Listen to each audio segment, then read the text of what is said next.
안녕하세요. 책방언니 채널의 책방언니입니다. 여러분, 지능이나 재능은 타고나는 걸까요? 물론 타고나는 부분도 없지 않아 있을 것 같은데 저는 분명히 지능이나 재능도 개발이 될 수 있다라는 생각을 하는 편이에요. 왜냐면 제가 저를 봐도 옛날보다 많이 똑똑해지고 있는 것 같고 앞으로 더 똑똑해지지 않을까라는 기대를 하거든요. 물론 이렇게 깜빡깜빡하고 잘 잊어버리고 이러는 건 조금씩 더 심해지는 것 같긴 하지만 뭔가 제가 책방언니 채널을 하면서 이런저런 책들 읽고 다양한 분야에 대해서 이런저런 생각들이 넓어지고 깊어지면서 그렇게 뭔가 변화가 되어가고 있다라는 것들을 제가 많이 느끼거든요. 그래서 여러분하고 오늘은 마음가짐, 태도에 대한 이야기를 조금 해보고 싶어요. 이거는 마인드셋이라는 책인데 이 책은 굉장히 좀 오래된 책이기도 하지만 스테디셀러라서 여전히 인기가 있는 책이거든요. 이 책에 나오는 어떤 성장 마인드셋과 고정 마인드셋에 대한 이야기들을 좀 오늘은 나눠보려고 합니다. 고정 마인드셋이 뭐냐면 기본 전제가 지능이나 재능은 정해져 있다라고 생각을 하는 거예요.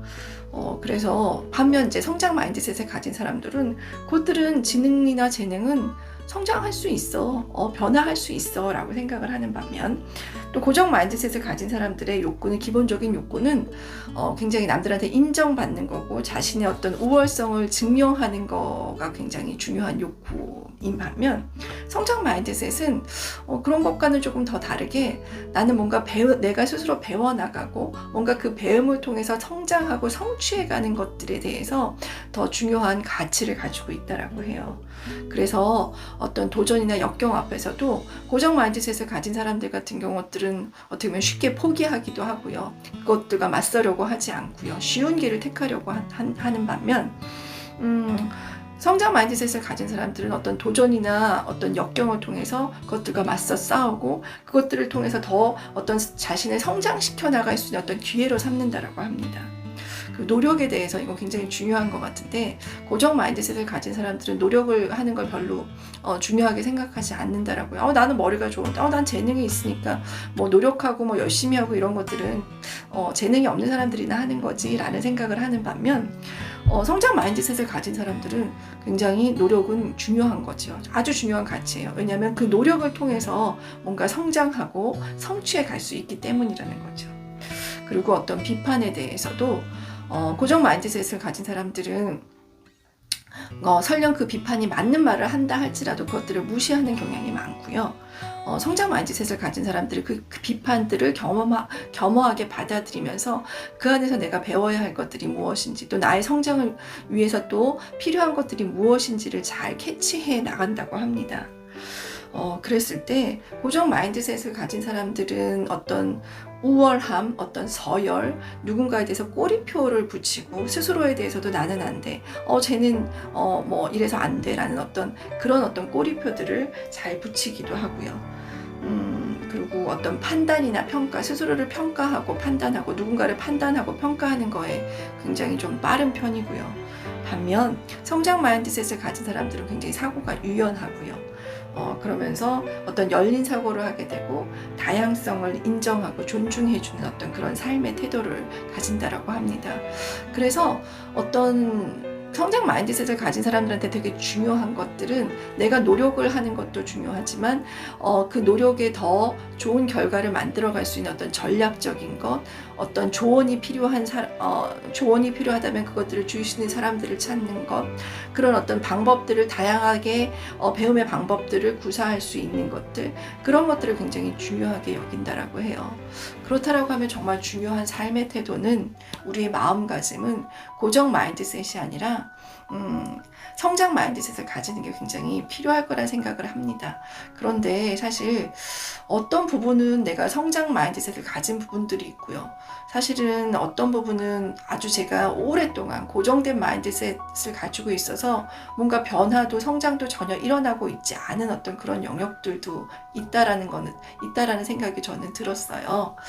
그래서 책을 읽다가 보면 뭔가 그 내용들이 저한테 굉장히 깊이 와닿는 건 그것들을 통해서 제가 한번 나를 점검해 볼 수 있는 그런 부분들인 것 같아요. 저는 그래서 이 책에서 말하는 고정 마인드셋과 성장 마인드셋이 나한테 어떻게 적용되어지고 있는지 그런 것들을 한번 점검해 볼 수 있는 어떤 그런 시간들이었어요. 그래서 내가 나뿐만이 아니라 우리 아이들에게도 뭔가 고정되어 있는 생각으로 쟤는 재능이 없어. 그래서 쟤는 안 될 거야.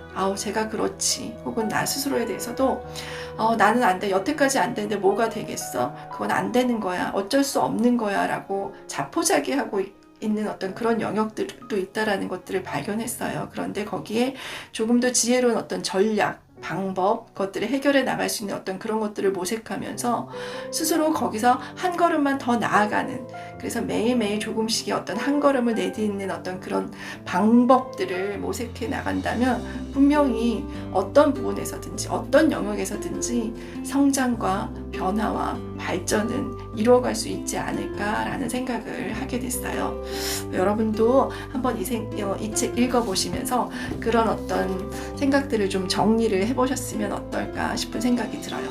그리고 정말 중요한 것도 이 책에서 제가 왜 칭찬은 고래도 춤추게 한다라는 말이 있죠. 근데 또 요새 또 반면 칭찬은 오히려 독이 될 수도 있다라는 이야기들을 하면서 그럼 어떻게 칭찬을 해야 된다라는 거야? 하지 말아야 되는 거야? 해야 되는 거야? 라는 어떤 그런 생각이 들었었는데 이 책을 보면서 제대로 된 좋은 칭찬은 아이들이 어떤 결과물에 대한 칭찬이 아니라 너 진짜 잘했어, 너 진짜 천재인가 봐, 이런 식의 우리 또 엄마들이 또 애들 띄워주려고 하는 것들이 있잖아요. 근데 이거는 굉장히 독이 되는 칭찬이고요. 정말 좋은 칭찬, 아이들을 변화하고 발전시킬 수 있는 어떤 칭찬은 결과가 아닌 그 과정에 대해서 그 아이가 얼마나 노력을 했는지, 이 결과를 만들어가기 위해서 어떤 생각을 가지고 어떤 지혜로운 방법을 동원해서 했는지, 그런 것들에 대해서 구체적으로 칭찬을 하면 그 칭찬은 정말 고래도 춤추게 할 수 있는 어떤 그런 칭찬이 될 수 있다라는 것들을 이 책에서 제가 배웠어요.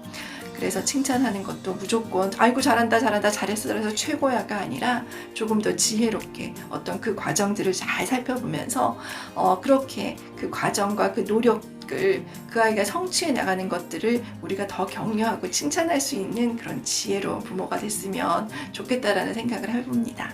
여러분 오늘도 빛나는 하루 되시길 기대합니다.